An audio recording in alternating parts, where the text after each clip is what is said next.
Okay, here we are at the Bear River Massacre site.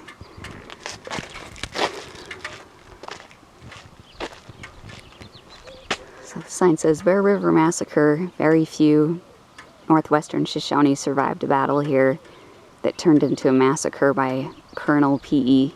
Connor's California volunteers. In 1863, Connor and his force set out from Salt Lake City on a cold January campaign in response to friction between Indians and white travelers. They found more than 400 Shoshone settled in a winter camp on Battle Creek when Connor struck at daybreak on January 29th. The Shoshone suffered a massacre unrivaled in Western history.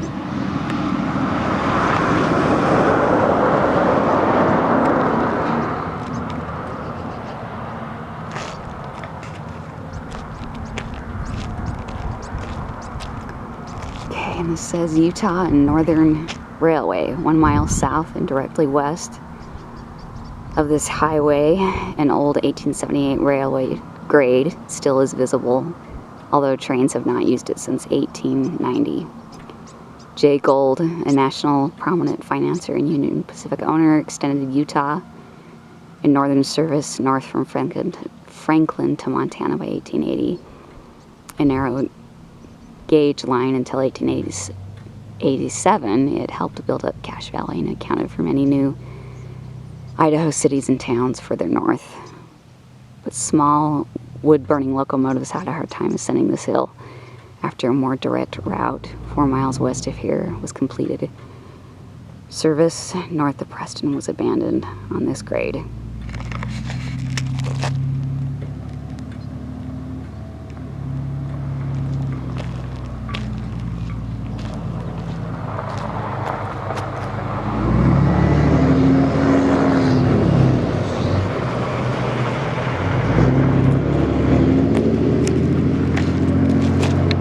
What's all this stuff on the tree, do you think? See these tied up here? I think that's something that I don't know that the Indians do, but I'm not sure. Don't forget to get this side over here. I don't know if this is some kind of a memorial thing.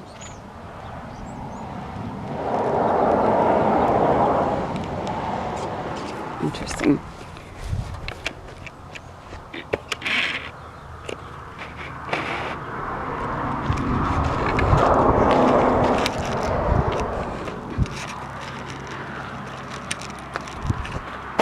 Bear River Massacre in memory of the estimated 400 men, women, and children of the northwestern Shoshone Nation who were brutally massacred in this vicinity on January 29th.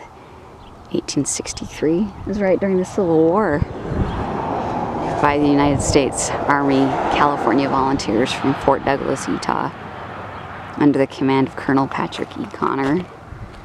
The attack took place in the early morning hours against a group of people with limited defense and without peaceful means, first being sought when a conflict arose. As a result of the encounter, 23 soldiers died. Chief Sagwitch and other survivors joined the Church of Jesus Christ of Latter-day Saints, established a thriving farming community known as Washiki, and many helped build the Logan Temple.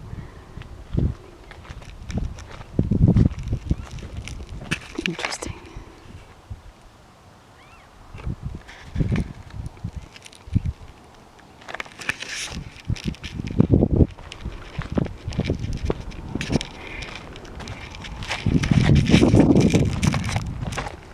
Cool, it's got a little teepee on the top.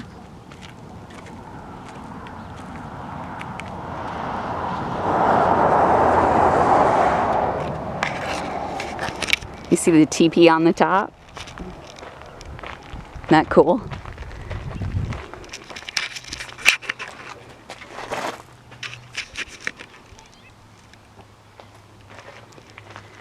Pioneer women, attacks by the Indians on the peaceful inhabitants in this vicinity led to the final battle here, January 29th, 1863. The conflict occurred in deep snow and bitter cold. Scores of women and children and frozen soldiers were taken from the battlefield to the Latter-day Saint community of Franklin. Here, pioneer women, trained through trials and necessity frontier living, accepted the responsibility of caring for the wounded until they could be removed to Camp Douglas, Utah. 2 Indian women and 3 children found alive after the encounter were given homes in Franklin.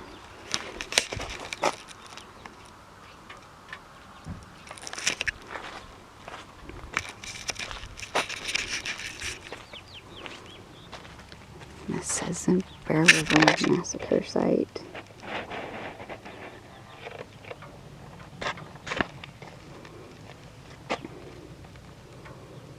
Can't read it all that well.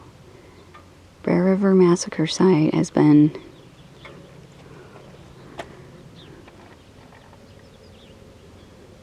the National Historic Landmark, 1990.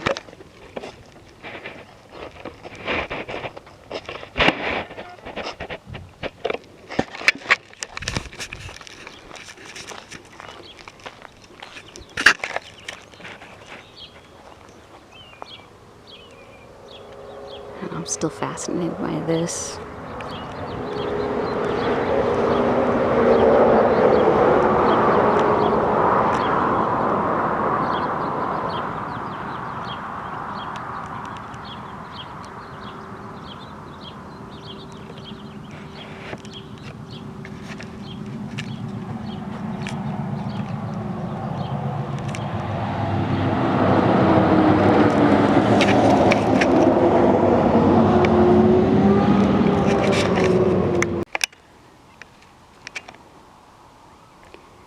I can't even see if it's recording.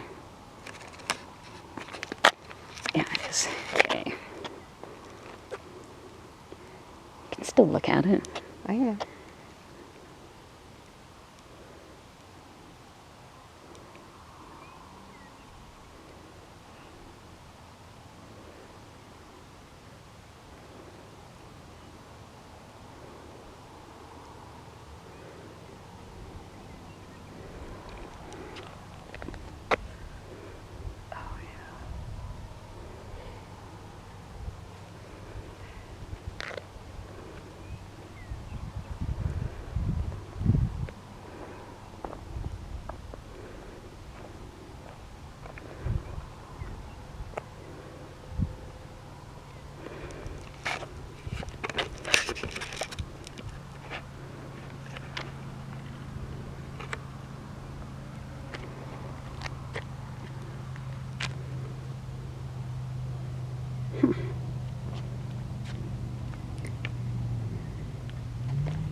Interesting.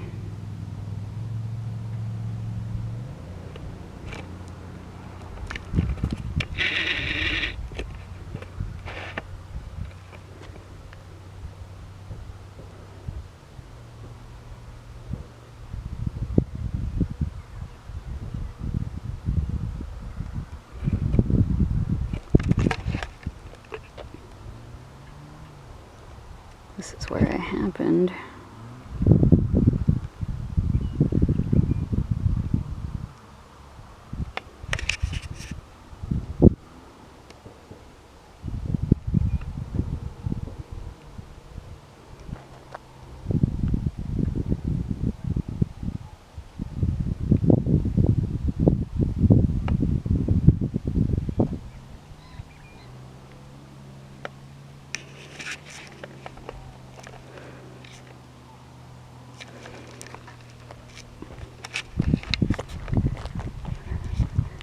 Actually, beautiful day. Beautiful area.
them warm in the winter.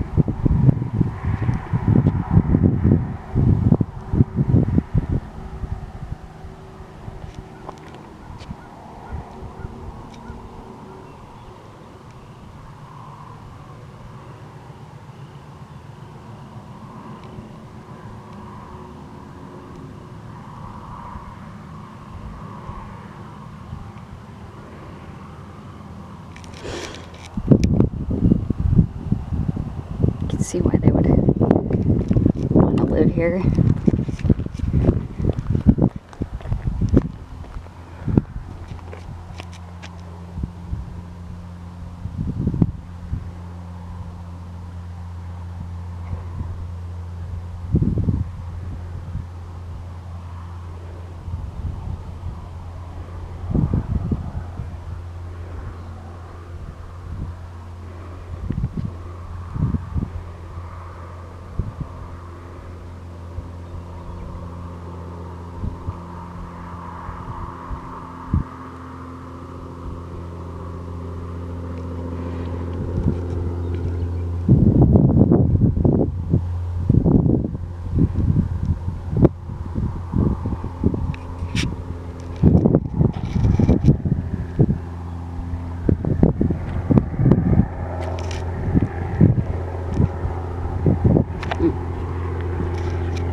An ant cave. That's kind of cool.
interesting how the counts are different.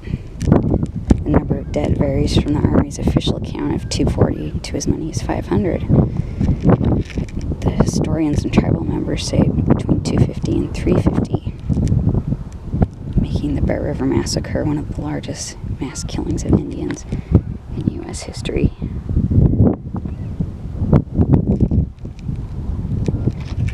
That's pretty shameful.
It's interesting. Every January 29th, on the anniversary of the attack, both Indians and non-Indians gather to bless the ground and pray for peace. It is their dream that one day the warm dance, which has not happened since the massacre, will be celebrated again on this sacred ground. Today, the northwestern band of the Shoshone Nation continues on in strength and hope.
Snow on those mountains.